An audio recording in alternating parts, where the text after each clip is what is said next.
پڑوسی ملک بنگلہ دیش گزشتہ ایک برس سے بڑی سیاسی اور سماجی تبدیلیوں سے گزر رہا ہے۔ مانسون انقلاب کے نتیجے میں سابق وزیر اعظم شیخ حسینہ کا طویل اقتدار 5 اگست 2024 کو زوال پذیر ہوا اور وہ ملک چھوڑ کر بھارت میں پناہ لینے پر مجبور ہوئیں۔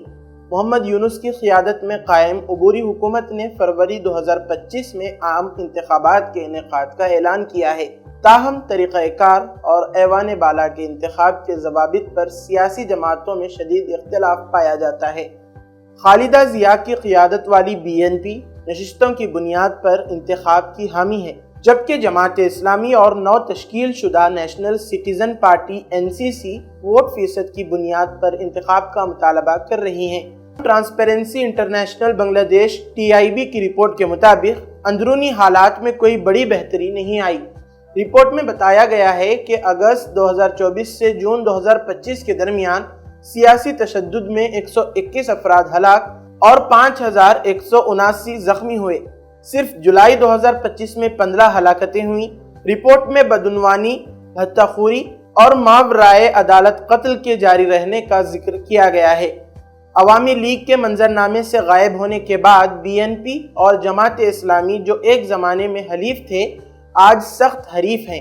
BNP نے اقتدار میں واپسی کے خواب دیکھے، مگر NCC اور جماعت اسلامی کے اتحاد نے اس امکان کو کمزور کر دیا۔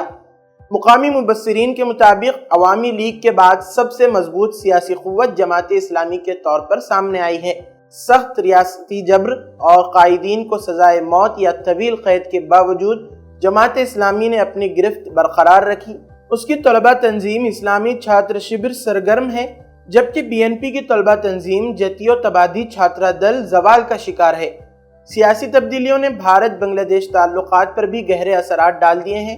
حسینہ کے طویل دور میں بھارت کو خصوصی رعایتیں ملتی رہیں، لیکن عوامی ناراضگی اب اس مقام پر ہے کہ لوگ نہ صرف حسینہ بلکہ شیخ مجیب الرحمان کی تحریک سے بھی بدظن ہیں۔ مانسون انقلاب کو ایک برس مکمل ہو چکا ہے، مگر اصلاحات ادھوری اور جمہوری اتفاق رائے غائب ہے۔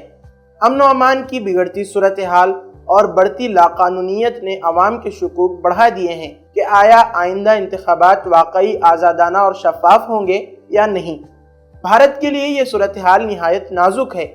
مغرب میں پاکستان و چین، مشرق میں غیر مستحکم میانمار اور جنوب میں سری لنکا و نیپال کے ساتھ ٹھنڈے تعلقات پہلے ہی چیلنج ہیں۔